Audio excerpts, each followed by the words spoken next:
Hello everyone, a very warm welcome on the YouTube channel of Learnify IQ. My name is Meghna and we are going to start chemistry. तो हम chemistry यहाँ पर पढ़ने वाले हैं journal studies के point of view से। बहुत ज्यादा डिटेल में चीजें नहीं पढ़ेंगे जितना आपका केमिस्ट्री में डीपली होता है। बस हम जितना जर्नल स्टडीज के पॉइंट ऑफ व्यू से रिक्वायर्ड है उतना ही कवर करने वाले हैं। बाकी सारी इंपॉर्टेंट चीजें हम केमिस्ट्री के सेशंस में कवर करेंगे। आज इसका फर्स्ट लेक्चर है जो ये है। अब सबसे पहले मैं केमिस्ट्री के बारे में इंट्रोड्यूस कर देती हूँ कि व्हाट इज केमिस्ट्री। तो chemistry it is a branch of science. जहां पर हम क्या चीजें कवर करते हैं, साइंस की वो ब्रांच है और इस ब्रांच में जो भी सब्सटेंसेस आपके मैटर से कंपोज्ड है ना, substances of which matter is composed, matter खुद उससे कंपोज्ड है, प्लस हम सारी इन्वेस्टिगेशन करते हैं कि उनकी प्रॉपर्टीज क्या है, फिजिकल प्रॉपर्टीज क्या है, केमिकल प्रॉपर्टीज क्या है, और जब रिएक्शंस आते हैं तो उस रिएक्शन का यूज करते हैं हम नए सब्सटेंसेस को क्रिएट करने में। तो ये जो चीजें होती हैं वो होती है chemistry. So it is a branch of science which is concerned with the substances of which matter is composed, the investigation of their properties और उनके reactions plus the use of such reactions to form new substances। कि हम ऐसे reactions कर करके जब भी हम new substances बनाएंगे, अगर आपने अपने स्कूल लाइफ में केमिस्ट्री पढ़ी है तो आप क्या करते हैं कि इस तरीके की reactions करते हैं और उसके बाद से नए substances बना लेते हैं। तो ये सारी चीजें केमिस्ट्री में आ जाती है। एक बेसिक क्वेश्चन है कि फादर ऑफ केमिस्ट्री किन्हें कहा जाता है, तो फादर ऑफ केमिस्ट्री भी आप याद रखेंगे because it is a basic fact which is important for you. तो इनका नाम था लेवॉइजर। लेवॉइजर का नाम आपने सुना भी होगा। तो Antoine Lavoisier was known as the father of chemistry. ठीक है, is known as the father of chemistry. अब आज जो हम इसमें आज के सेशन से स्टार्ट करने वाले हैं, तो मैटर के बारे में हम स्टार्ट करेंगे जो सबसे बेसिक चीज होती है और इससे ही बाकी आगे की केमिस्ट्री आपकी कनेक्टेड रहेगी। तो सबसे पहले मैटर की डेफिनेशन आपको पता होना चाहिए। तो कोई ऐसी चीज जो स्पेस ऑक्यूपाई कर रही हो, जिसका खुद का मास है, वो सारी चीजों को हम क्या कहते हैं, मैटर कहते हैं। और इसके लिए एक शॉर्ट ट्रिक यूज होती है SSTTH, है ना। S इज फॉर साइट, कि जो भी चीजें आपकी दिख रही हैं वो किस में आ जाएंगी, मैटर में आ जाएंगी। बट इसका एक एक्सेप्शन है और वो जो एक्सेप्शन है दैट इज लाइट। क्योंकि लाइट जो होता है ना, लाइट कोई मैटर नहीं है बल्कि it is a form of energy. दूसरा एस किस लिए स्टैंड करता है, ये स्मेल के लिए होता है कि कोई ऐसी चीज जिसकी कोई स्मेल है वो भी किस में आती है, मैटर में आती है। फिर टी इज फॉर टेस्ट, कि जिसका कोई टेस्ट है। सेकेंड टी इज आपका टच, कि जिसे आप टच कर पा रहे हैं वो भी क्या हो जाएगा, मैटर हो जाएगा। फिर आ जाता है आपका एच। तो एच इज फॉर हियरिंग होता है कि अगर किसी चीज को हियर कर पा रहे हैं दैन इट इज मैटर। तो एस इज फॉर साइट, लेकिन इसका एक एक्सेप्शन था लाइट, क्योंकि light is not a form of light is not a matter, it is a form of energy. फिर एस फॉर इज स्मेल, की किसी चीज की स्मेल है। टी से टेस्ट है, वो मैटर में आ रही, किसी चीज को आप टच कर पा रहे हो या हियर कर पा रहे हो तो मैटर में आएगा। अगर आपको एग्जांपल्स देखने हैं मैटर के, तो यहाँ पर आप देख सकते हैं ग्लासेस है, बटरफ्लाई है, क्योंकि आप इसे देख पा रहे हैं। ठीक है, कंप्यूटर है, आप टच वगैरह कर पा रहे हैं। कॉफी है, ठीक है, टेस्ट है इसका खुद का। डेस्क हो गया, है ना, फील कर पा रहे हैं। तो ये सारी चीजें, पर्सन हो गए, और फिर सन के बाद से क्लाउड। तो ये सारी चीजें आपकी किस में आ रही है, मैटर में आ रही हैं। अब अगर आप देखेंगे तो सबसे पहले हम देख लेते हैं इसका क्लासिफिकेशन।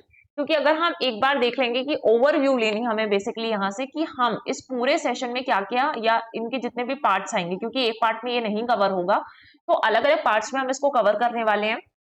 और लेकिन यहाँ पे आपकी सारी इंपॉर्टेंट चीजें कवर हो जाएंगी। तो एक क्लासिफिकेशन हम देखेंगे और उसके बाद से इसमें जो जो इंपॉर्टेंट है वो सब कुछ हम कवर करेंगे। एक होलिस्टिक लेक्चर होने वाला है ये, या होलिस्टिक जितने भी पार्ट्स होने वाले हैं।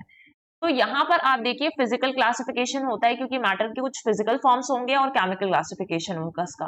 तो अगर फिजिकल फॉर्म में देखेंगे तो सॉलिड स्टेट आपका, लिक्विड, गैसियस, ये तो आप सुनते रहते हैं। बट इसके अलावा प्लाज्मा है और बोस आइंस्टीन कंडेंसेट। तो ये आपकी 5 स्टेट्स हो गए मैटर के फिजिकल क्लासिफिकेशन में। इसके बाद अगर आप उसको केमिकली क्लासिफाई कर रहे हैं मैटर को, तो वो हो जाता है कि प्योर सब्सटेंसेस होंगे और इम्प्योर सब्सटेंसेस होते हैं। अगर हम प्योर सब्सटेंसेस का भी क्लासिफिकेशन देखेंगे तो उसमें आते हैं आपके एलिमेंट्स और दूसरे आते हैं कंपाउंड्स। इसको अभी हम डिटेल में पढ़ने वाले हैं कि एलिमेंट्स क्या होते हैं, कंपाउंड्स क्या होते हैं, प्योर सब्सटेंसेस खुद क्या है। तो अगर आप एलिमेंट्स का क्लासिफिकेशन देखेंगे तो मेटल्स आते हैं, नॉन मेटल्स होते हैं और एक होते हैं सेमी मेटल्स। तो semi metals are also known as metalloids. या तो इस नाम से सुना होगा या फिर आपने सेमी मेटल्स के नाम से सुना होगा।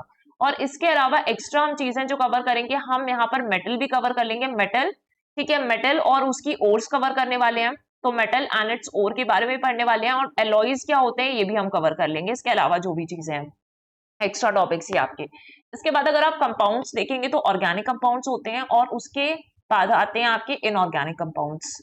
ठीक, इसके बाद हमें देखना है मिक्सचर्स के बारे में, कि जब हम इम्प्योर सब्सटेंसेस पढ़ेंगे तो इम्प्योर सब्सटेंसेस में मिक्सचर्स देखने हैं, और मिक्सचर्स में आपके दो तरीके के मिक्सचर्स हैं, एक होमोजीनियस मिक्सचर क्या होते हैं और हेट्रोजीनियस मिक्सचर क्या होते हैं। So let us start. पहले हम फिजिकल क्लासिफिकेशन ये सारी स्टेट्स अभी नहीं कवर कर रहे हैं, हम सबसे पहले शुरू कर रहे हैं प्योर सब्सटेंसेस के बारे में, जो आपका केमिकल क्लासिफिकेशन है। तो प्योर सब्सटेंसेस खुद क्या है, पहली चीज आप ये जान लीजिए, ठीक है। तो प्योर सब्सटेंस की अगर हम बात करें तो यहां पर आप देख सकते हैं कि ऐसे सब्सटेंसेस जो सिर्फ एक तरीके के एटम या एक तरीके के मॉलिक्यूल से बने हुए हों, उसको हम क्या बोलते हैं, प्योर सब्सटेंसेस बोलते हैं। एग्जाम्पल आपने लिया है कि आपके पास एक आयरन रॉड है, ठीक है। सपोज करिए कि ये एक पूरी आयरन रॉड है, और इसके अंदर थोड़ा सा इसको मैं बड़ा बना देती हूँ ताकि आपको क्लियरली दिख पाए। इसके अंदर आयरन से बना होता है आयरन रॉड। तो आयरन को हम किससे डिनोट करते हैं, केमिस्ट्री में सिंबल क्या है इसका, Fe है। तो अगर ये पूरी जो आयरन रॉड है वो एक ही तरीके के एटम से बनी हुई है, इट मींस ये क्या आपका प्योर सब्सटेंस है, क्योंकि इम्प्योरिटीज नहीं आई, तो ये एक प्योर सब्सटेंसेस है, और सिर्फ एक ही टाइप का एटम का बना हुआ है, वन टाइप ऑफ एटम से बना हुआ है। दूसरी डेफिनेशन मतलब दूसरा और क्या बोल रहा है कि या फिर किसी एक तरीके के मॉलिक्यूल से बना हुआ है। तो आपका वाटर का एग्जाम्पल हम ले लेते हैं, और जब हमने वाटर लिया है तो अगर यहाँ पे वाटर के जो भी मॉलिक्यूल्स हैं तो पूरे में H2O ही होगा। तो सिमिलर टाइप ऑफ मॉलिक्यूल से बना हुआ हो तब भी हम इसे क्या कह रहे हैं, प्योर सब्सटेंस ही कह रहे हैं। तो ये आपके सारे मॉलिक्यूल्स हो गए, और ये जो वाटर मॉलिक्यूल्स है ये एज अ होल, उसको हम क्या बोल रहे हैं कि ये भी एक प्योर सब्सटेंस है। तो pure substances are defined as substances that are made up of only one type of atom और one type of molecule. One type of atom के लिए मैंने ये एग्जांपल दे दिया, और वन टाइप ऑफ मॉलिक्यूल के लिए मैंने आपको ये एग्जांपल दे दिया है, ठीक है। ग्रुप ऑफ एटम्स जिनका एक साथ बॉन्ड किया हो, एक साथ टुगेदर, उनको हम प्योर सब्सटेंसेस बोलते हैं। प्योर सब्सटेंसेस को हमने फिर से क्लासिफाई किया हुआ है कि या तो ये एलिमेंट्स होंगे या फिर ये कंपाउंड्स होंगे। अगर ये एलिमेंट्स हैं तो एलिमेंट्स का क्या डेफिनेशन है आपका, कि वो सिमिलर टाइप ऑफ एटम से बने हुए। तो एलिमेंट्स खुद क्या बोल रहे हैं कि वो सिमिलर टाइप ऑफ एटम से बना हुआ है, ठीक है। तो यहाँ पे जब मैं बोलूंगी सिमिलर टाइप ऑफ एटम्स, तो मैं इसको एक और चीज बोल सकती हूँ कि ये होमो एटॉमिक मॉलिक्यूल्स भी इसको टर्म कर सकती हूँ, राइट। तो element is a homo atomic molecule, मैं ये भी बोल सकती हूँ। एक और अगर हम डेफिनेशन यूज करेंगे तो element as a basic form of matter, जिसको आप सिंपलर सब्सटेंसेस में ब्रेक डाउन नहीं कर सकते हो बायोफिजिकल और केमिकल चेंजेस के थ्रू। तो अगर हमारे पास कोई भी सब्सटेंस है और अगर वो एलिमेंट है, तो एलिमेंट एक ऐसी चीज होगी, एक ऐसा फॉर्म ऑफ मैटर होगा जिसको आप सिंपलर सब्सटेंसेस में तोड़ नहीं सकते, चाहे आप कोई भी फिजिकल या केमिकल चेंज उसमें कर दो। फॉर एग्जाम्पल आपका आयरन है, जो मैंने आपको बताया आयरन है, और उसके बाद से मैग्नीशियम हो गया। तो Mg से क्या डिनोट करते हैं, आपका मैग्नीशियम डिनोट करते हैं। जो लोग साइंस बैकग्राउंड से उनके लिए इजी होगा समझने, क्योंकि उन्होंने ये सारी चीजें करी होंगी। इनफैक्ट सबने ही किए हैं, 10th तक तो हमने बेसिक्स पढ़े हुए हैं। तो यहाँ पे उनके लिए भी ज्यादा कुछ टफ नहीं होने वाला है, बहुत बेसिक है ये। फिर इसके बाद से आ जाते हैं कंपाउंड्स में। तो कंपाउंड्स क्या होते हैं, कंपाउंड के लिए आप समझ लीजिए कि इसे हम क्या बोलते हैं, हेट्रोएटॉमिक मॉलिक्यूल बोलते हैं। क्या टर्म करते हैं, हेट्रोएटॉमिक मॉलिक्यूल्स बोलते हैं, क्योंकि अब इसमें चीजें अलग होने वाली है। जैसे हमने एग्जांपल लिया है H2O का, तो a substance made up of 2 और मोर केमिकल एलिमेंट्स, आप देख ही रहे हैं 2 या उससे ज्यादा केमिकल एलिमेंट से बना हुआ है, लेकिन वो जो कॉम्बिनेशन होता है ना, वो फिक्स्ड रेशियो में होता है। फिक्स्ड रेशियो में मैं आपको बता रही हूँ कि कैसे होता है फिक्स्ड रेशियो में। फॉर एग्जाम्पल H2O को हम अलग अलग चीजों के बेसिस में देखेंगे। अगर मैं बोल दूं कि on the basis of number of atoms के बेसिस में अगर आप देखोगे, तो ये जो दोनों हैं वो किस रेशियो में दिख रहे हैं, 2:1 के रेशियो में दिख रहे हैं। 2 आपके हाइड्रोजन हो गया एटम्स, और एक जो है आपका ऑक्सीजन एटम है, तो इससे 2:1 बन जाएगा। अब ये पहला क्लासिफिकेशन है। दूसरा अगर हम बोल दें इसको number of on the basis of atomic mass के बेसिस में देख लें, है ना। एटॉमिक मास अगर आप देखेंगे इसका, तो यहाँ पे इसका 2 होता है और इसका क्या होता है, 16 होता है ऑक्सीजन का। तो इसमें क्या रेशियो बन जाएगा, फाइनली 1:8 का रेशियो बन जाएगा। तो यहाँ पर फिक्स्ड कंपोजिशन या फिक्स्ड रेशियो बता रही हूँ कि रेशियो हमेशा ऐसा ही रहेगा। थर्ड, अगर हम देखें on the basis of atomic number के बेसिस में देखें, तो एटॉमिक नंबर की अगर हम बात करेंगे तो ऑब्वियसली जो आपका हाइड्रोजन है उसका एटॉमिक नंबर 1 होता है, और अगर हम देखें ऑक्सीजन का एटॉमिक नंबर कितना होता है तो 8 होता है। तो ये हो गया 1:8। एटॉमिक मास के बेसिस में पहला 2:16 आ रहा है, विच इज नियरली मतलब विच इज इक्वल्स टू 1:8। और फिर नंबर ऑफ एटम्स के बेसिस में देखा तो इसके पास 2 एटम्स हैं, इसके पास एक ही एटम है, तो यहाँ पे 2:1 हो गया। तो ये हो गया आपका हेट्रोएटॉमिक मॉलिक्यूल। तो compound is a heteroatomic molecule which is made up of similar types of molecule से ही बना होता है। एग्जाम्पल मैंने आपको बता दिया, और इसके पास फिक्स्ड कंपोजिशन होती है। तो यहाँ पे क्लियर हो गया कि आपके प्योर सब्सटेंसेस के अंदर एलिमेंट्स क्या हैं और कंपाउंड्स क्या हैं। अब इसके और आगे चलते हैं, तो इसके और आगे जाएंगे तो हमें क्या पढ़ना है, कंपाउंड्स के बारे में पढ़ना है। अब हमने ये कवर कर लिया एलिमेंट्स को ऊपर ऊपर से, मतलब प्योर सब्सटेंसेस कवर कर लिया, और ऊपर से हमने एलिमेंट्स कवर कर लिया, कंपाउंड्स कवर कर लिया। अब हम पहले क्या देखने वाले हैं, हम कंपाउंड्स के अंदर समझने वाले हैं ऑर्गेनिक और इनऑर्गेनिक कंपाउंड्स के बारे में। तो अब देखिए कि ऑर्गेनिक कंपाउंड क्या होते हैं। ठीक है, पहला क्लासिफिकेशन, तो organic compounds contain carbon atoms. इनके पास क्या होते हैं, कार्बन एटम्स होते हैं। इनमें कार्बन क्या होगा, प्रेजेंट होगा। तो आप सिंपल शब्दों में लिख सकते हैं शॉर्ट में कि यहाँ पे जो कार्बन है वो प्रेजेंट है। दूसरा आप और क्या लिख सकते हैं कि इनमें कोवेलेंट बॉन्ड्स बनते हैं। इतना डीप में भी नहीं पढ़ना है, लेकिन आपको ये पता होना चाहिए कि यहाँ पे कोवेलेंट बॉन्ड्स बनते हैं। इसके बाद और क्या चीजें साफ दिखती है आपको, तो इनके पास क्या होता है, low melting and boiling point. Melt भी जल्दी से हो जाएगा और बॉइल भी जल्दी से हो जाएगा। तो have low melting and boiling points, ये हो गया। इसके बाद नेक्स्ट और क्या टर्म कर सकते हैं यहाँ पर कि बायोडिग्रेडेबिलिटी बेसिस पर भी इसको देखेंगे, बट दोनों को एक साथ देख लेंगे। बायोडिग्रेडेबिलिटी की अगर बेसिस पे देखेंगे तो बहुत सारे जो ऑर्गेनिक कंपाउंड्स होते हैं वो बायोडिग्रेडेबल होते हैं, और अगर बायोडिग्रेडेबल होंगे, मिट्टी के साथ मिक्स हो जाएंगे, सॉल्युबल हैं, तो ये क्या हो जाएगा, इससे पॉल्यूशन भी नहीं होगा और वेस्ट भी कम होगा। आज जब आप डस्टबिन में कचरा रखते हैं तो अलग से एक बायोडिग्रेडेबल सब्सटेंसेस रखने हैं, दूसरे में नॉन बायोडिग्रेडेबल रखने हैं। तो बायोडिग्रेडेबल ऐसे सब्सटेंसेस हैं जो कि डिग्रेड हो जाएंगे और पॉल्यूशन भी कम हो जाएगा और वेस्ट भी कम रहेगा आपका, क्योंकि ऑलरेडी सारा वेस्ट आपने खत्म कर दिया है।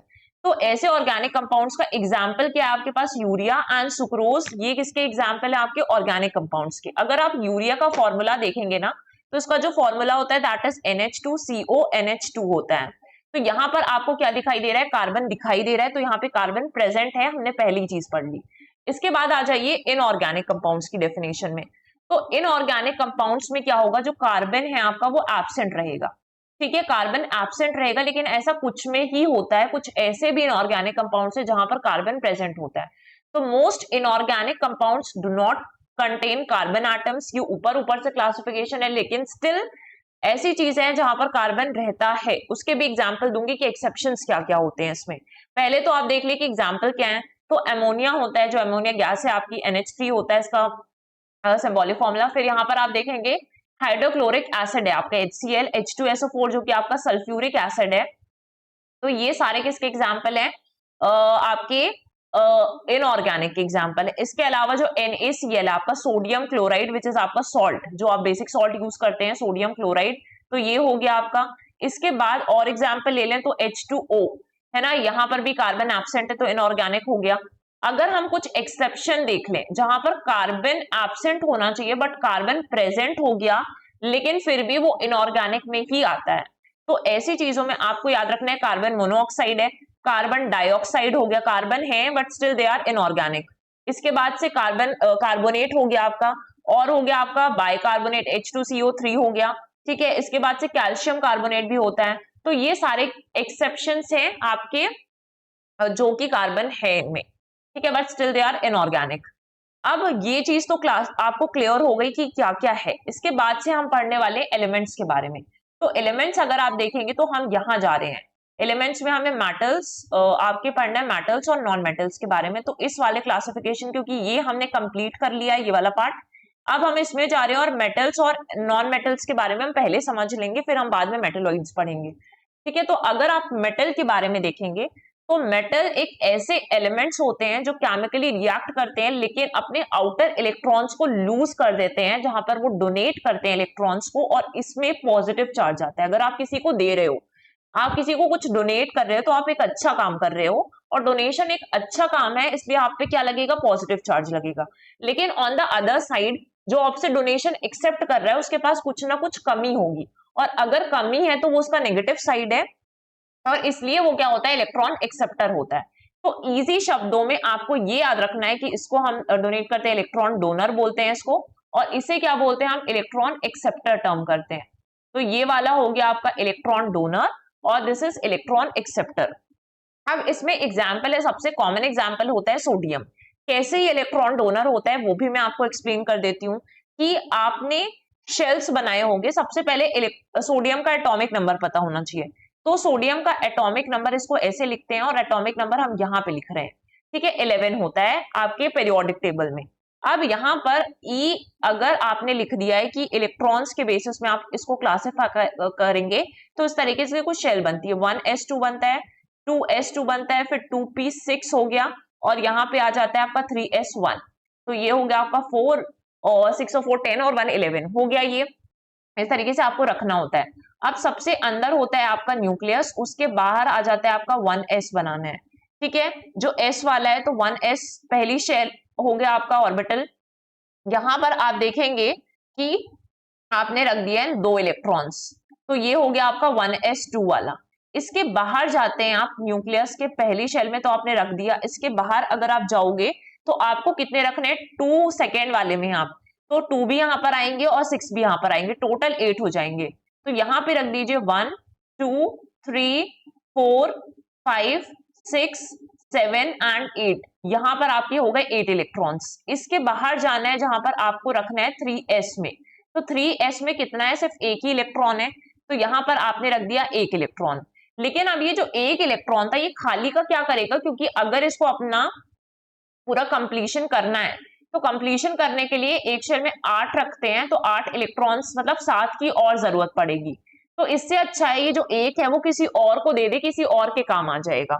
तो अभी ये क्या करेगा, सोडियम के पास कैपेसिटी है कि वो किसी और को डोनेट करेगा, तो इसलिए वो डोनेट कर रहा है 1 इलेक्ट्रॉन, और उस पर आ जाएगा जितने इलेक्ट्रॉन्स डोनेट करेंगे उतना positive charge. Single electron donate कर रहे तो एक ही आएगा, 1 प्लस लिख लीजिए, Na+ लिख लीजिए, एक ही बात है, ठीक है। अब जब ये दे देगा तो उसके पास इलेक्ट्रॉन की संख्याएं या नंबर्स ऑफ इलेक्ट्रॉन कितने बचेंगे, 10 बचेंगे। ऑन द अदर साइड आप देखिए, इसमें जो मैंने एग्जांपल लिए, क्योंकि एक्सेप्ट करेगा, इलेक्ट्रॉन एक्सेप्टर है, तो यहां पर भी एग्जांपल देख लेते हैं। अगर आप क्लोरीन के बारे में जानते हैं तो उसका एटॉमिक नंबर है 17, ठीक है।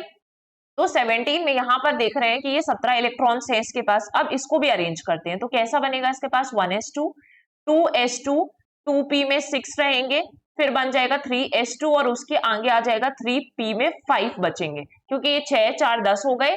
फिर यहाँ पर ये हो गया आपका 7 17 इलेक्ट्रॉन्स हो गए इस तरीके से। अब इसको भी बना देते हैं। सबसे बीच में आपका न्यूक्लियस है, इसके बाहर जो शेल आएगी उसमें कितना होना चाहिए, 1s2, तो आपने यहाँ पर क्या बना दिए, 1s2 2 इलेक्ट्रॉन्स हो गए। इसके बाहर जाते हैं सेकेंड 2s में, तो 2s में जब आप गए तो यहाँ पर देख रहे हैं 8 इलेक्ट्रॉन्स, तो यहाँ पर भी फिल कर दीजिए, सेम ऐसा ही है, 1 2 3, इसको थोड़ा और डार्क कर देते हैं, 1 2 3 4 5 6 7 एंड 8, ये वाला भी फिल हो गया, 8 यहां तक फिल हो गए, 6 4 10 हो गए। इसके बाद से आपको 3s पे कितने डाल देने हैं, 7 डाल देने हैं टोटल। तो यहाँ पे भी आपका जो इसके बाहर शेल बन रहा है उसमें आप कितने इलेक्ट्रॉन्स फिल कर देंगे, 7।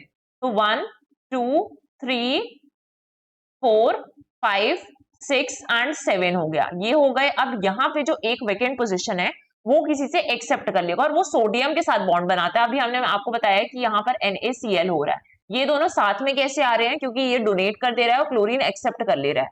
तो अगर इसके पास 7 है और इसको टोटल कितने चाहिए, 8 चाहिए, तो यहाँ पर ये इजिली एक इससे ले लेगा, और यहाँ पर कितने हो जाएंगे, 8 हो जाएंगे, ठीक है, 8 हो जाएंगे। अब क्लोरीन भी कंप्लीट हो गया अपने तरीके से, लेकिन ये एक्सेप्ट कर रहा है इसलिए नेगेटिव चार्ज आया, है ना। तो ऐसे नॉन मेटल्स एक ऐसे एलिमेंट्स होते हैं जहां पर पॉजिटिव आयंस नहीं होता है, when going through a chemical reaction वो नेगेटिव शो करते हैं, और एक ही इलेक्ट्रॉन ये ले रहा है, इसलिए यहाँ पर एक 1 माइनस लिख दो, या सिंपली आप माइनस लिख दो। तो अब यहाँ पे जो नंबर ऑफ इलेक्ट्रॉन्स है, नंबर ऑफ इलेक्ट्रॉन्स है, क्लोरीन के पास 17 तो थे, एक एक्सेप्ट कर रहा है, तो कितने हो जाएंगे, 18 हो जाएंगे। तो इस तरीके से NaCl आपस में कनेक्ट होगा, which is your sodium chloride. तो ऐसे क्लासिफिकेशन होता है। आई होप आपको चीजें क्लियर हुई होंगी एक इजी वे में केमिस्ट्री में। फिर अभी हमें पढ़ना है कि मेटल्स और नॉन मेटल्स के बीच में डिफरेंसेस क्या है। ठीक है, मेटल एंड नॉन मेटल के बीच में डिफरेंसेस क्या है, अभी मैं ओरली आपको चीजें बताती हूँ, फिर उसके बाद से जब हम नेक्स्ट क्लास में रहेंगे, इसका नेक्स्ट लेक्चर रहेगा, उसमें हम डिटेल में पढ़ लेंगे कि मेटल्स और नॉन मेटल्स के बीच में क्या डिफरेंसेस होते हैं, आपको एक टेबल मिल जाएगा। तो पहली चीज हमने पढ़ ली कि मेटल्स जो होते हैं वो इलेक्ट्रॉन को डोनेट करते हैं और उनमें क्या बन जाता है, पॉजिटिव चार्ज क्रिएट हो जाता है। तो यहाँ पे क्या बन रहा है, आपके पॉजिटिव चार्ज आ जा रहा है। दूसरी चीज आप देखेंगे, जबकि नॉन मेटल्स जो हैं वो इलेक्ट्रॉन को एक्सेप्ट कर रहे हैं और वहां पे नेगेटिव चार्ज फॉर्म हो जा रहा है, क्योंकि Cl में माइनस लगा हुआ है। ये पहला डिफरेंस हो गया दोनों के बीच में। दूसरा अगर आप डिफरेंस देखेंगे ना, तो सॉलिड स्टेट पर आता है कि स्टेट कैसा होता है। तो सेकेंड चीज इज कि जितने भी मेटल्स होते हैं वो रूम टेम्परेचर में सॉलिड होते हैं। रूम टेम्परेचर में आपको कैसे दिखेंगे, मेटल सॉलिड दिखेंगे। एक्सेप्शन एक है, और वो एक्सेप्शन जीवन भर हमसे पूछता है कि एक्सेप्शन क्या है, तो मरकरी है। ठीक है, मरकरी जो होता है आपका वो रूम टेम्परेचर पे भी लिक्विड स्टेट पे होता है, तो ये भी मेटल है, बट स्टिल ये सॉलिड स्टेट पे नहीं रहेगा।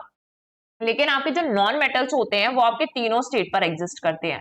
तीनों स्टेट की एग्जांपल भी दे देती हूँ मैं आपको। फॉर एग्जांपल आपका कार्बन है, तो कार्बन किस स्टेट में रहता है, सॉलिड स्टेट में रहता है। आप फॉर एग्जांपल ब्रोमीन है, ब्रोमीन किस स्टेट में रहता है, लिक्विड स्टेट में रहता है, क्योंकि तीनों स्टेट में है। ये सारे नॉन मेटल्स है, बट स्टिल इनकी स्टेट बदल रही है ना, अलग अलग स्टेट में। और हाइड्रोजन जो है आपका वो किस स्टेट में है, गैसियस स्टेट में है। तो ये होगा कि आपके जो नॉन मेटल्स होते हैं वो तीनों स्टेट में एग्जिस्ट करते हैं, जबकि जो मेटल्स होते हैं वो एक ही स्टेट में होता है, सॉलिड, बस एक एक्सेप्शन है। फिर अगर आ जाएंगे आप हार्ड और सॉफ्ट में, तो जो आपके मेटल्स होते हैं, आप देखेंगे मेटल जितने भी आप देखेंगे उसको हार्ड होते हैं वो। तो इसलिए जो हार्ड सब्सटेंसेस है मेटल वो हार्ड होंगे। एक्सेप्शन क्या होता है, इसमें भी एक्सेप्शंस वगैरह पढ़ने, तो एल्कली मेटल्स होते हैं आपके, अल्कलाइन अर्थ मेटल्स होते हैं जो इसके एक्सेप्शन है, जो सॉफ्ट रहेंगे। बट नॉन मेटल्स जो होते हैं बेसिकली इसमें बड़ा बड़ा अगर आप देखेंगे तो सॉफ्ट होते हैं ये। ठीक है, बहुत सारी चीजें यहाँ पर हो गई हैं, इसको थोड़ा थोड़ा रिमूव कर देते हैं। ठीक है, तो ये हो गया। अब देखिए मेटल्स के और कुछ क्लासिफिकेशन है कि यहाँ पर डिफरेंसेस क्या है, कि जो आपके मेटल्स होंगे उससे इलेक्ट्रिक करंट फ्लो करता है, इसलिए हम इसको क्या कहते हैं, गुड कंडक्टर ऑफ इलेक्ट्रिसिटी कहते हैं। ठीक है, जितने भी मेटल्स आप यूज करेंगे वो गुड कंडक्टर ऑफ इलेक्ट्रिसिटी रहेंगे, इसलिए आप उसको यूज कर रहे हो। जबकि जो आपके नॉन मेटल से जो आपके इलेक्ट्रिक करंट होता है वो उससे फ्लो नहीं करता है, इसलिए क्या होते हैं, बैड कंडक्टर ऑफ इलेक्ट्रिसिटी होते हैं। कुछ चीजें यहीं पर याद हो जाएंगी। फिर अगर आप देखेंगे तो मेटल्स जो होंगे वो गुड कंडक्टर ऑफ हीट भी रहेंगे, बट जो नॉन मेटल्स होते हैं वो बैड कंडक्टर ऑफ हीट होते हैं। और इसमें भी कुछ एक्सेप्शन है। एक्सेप्शन क्या है, बैड कंडक्टर ऑफ हीट में ग्रेफाइट है। ठीक है, ग्रेफाइट जो होता है वो कंडक्टर में आ जाता है। और अगर आप मेटल्स जब हम बोल रहे हैं कि गुड कंडक्टर ऑफ इलेक्ट्रिसिटी है, तो जो सिल्वर है वो सबसे अच्छा या बेस्ट कंडक्टर ऑफ इलेक्ट्रिसिटी होता है। आपके जितने भी मेटल्स है, सिल्वर अगर यूज करेंगे तो बेस्ट कंडक्टर ऑफ इलेक्ट्रिसिटी होता है। फिर मेटल्स में क्या होते हैं कि बॉइलिंग और मेल्टिंग पॉइंट्स हाई रहते हैं, जबकि नॉन मेटल्स में बॉइलिंग और मेल्टिंग पॉइंट्स जो होते हैं वो जनरली लेस होते हैं as compare to your metals. फिर और क्या प्रॉपर्टी होती है इसकी, कि मेलिएबल होते हैं, लस्ट्रस होते हैं, ठीक है, शाइनी होते हैं आपके ये, और साउंड भी प्रेजेंट होता है इसमें, सोनरस भी होते हैं। जबकि नॉन मेटल्स यूजुअली बड़े होंगे लेकिन उनको इजिली आप ब्रेक कर सकते हैं। ठीक है, ब्रिटल नेचर के होते हैं। कुछ एक्सेप्शंस भी दिखेंगे, वो हम कवर कर लेंगे। और यहाँ पर मेटल्स इलास्टिक होते हैं, टफ भी होते हैं, ये भी आप क्लासिफाई कर सकते हैं। तो ये सारे डिफरेंसेस है मेटल्स के बीच में और नॉन मेटल्स के बीच में। अभी हमने जितना भी पढ़ लिया है, तो यहाँ पर एक बार आप टेबल देख लें। हमने पढ़ लिया है आज ये फिजिकल क्लासिफिकेशन तो नहीं कवर किया, बस ओवरव्यू लिया। जबकि हम प्योर सब्सटेंसेस में गए, हमने समझा कि एलिमेंट्स क्या होते हैं, कंपाउंड्स क्या होते हैं। फिर हम कंपाउंड्स में गए, हमने समझा कि ऑर्गेनिक क्या है, इनऑर्गेनिक क्या है, डिफरेंसेस समझ लिए, एक्सेप्शंस क्या है वो भी देख लिया। फिर हम गए एलिमेंट्स में, तो एलिमेंट्स में हमने ये देख लिया कि मेटल्स क्या है, नॉन मेटल्स क्या है, इनके डिफरेंसेस पढ़े हैं। अब इसके जो नेक्स्ट लेक्चर है इसकी के आगे कंटिन्यू करेंगे और हम ये पूरी चीजें कवर करेंगे, जो भी एक्स्ट्रा चीजें हैं हम वो भी यहाँ पर कवर करेंगे। ठीक है, तो जीएस के पर्सपेक्टिव से आपकी सारी चीजें कवर हो जाएंगी। इस लेक्चर का जो आपको पीडीएफ है, नोट्स हैं, वो आपको डिस्क्रिप्शन में लिंक में मिल जाएंगे। बाकी आपके कोई भी डाउट्स हैं तो आप डेफिनेटली पूछ सकते हैं कमेंट सेक्शन में, अपने फीडबैक दे सकते हैं रिलेटेड टू द सेशन। तो आज के सेशन में बस इतना ही। Thank you everyone.